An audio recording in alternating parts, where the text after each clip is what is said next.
సమొందుమా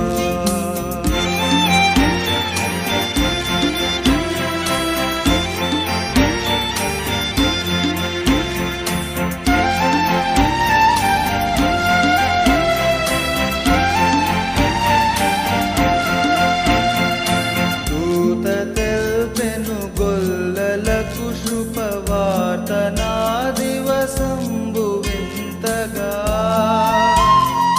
ఖ్యాతి మీరగవారు యేసును గాంచిరి స్తుతులో నరించిరి ఖ్యాతి మీరగవారు యేసును గాంచిరి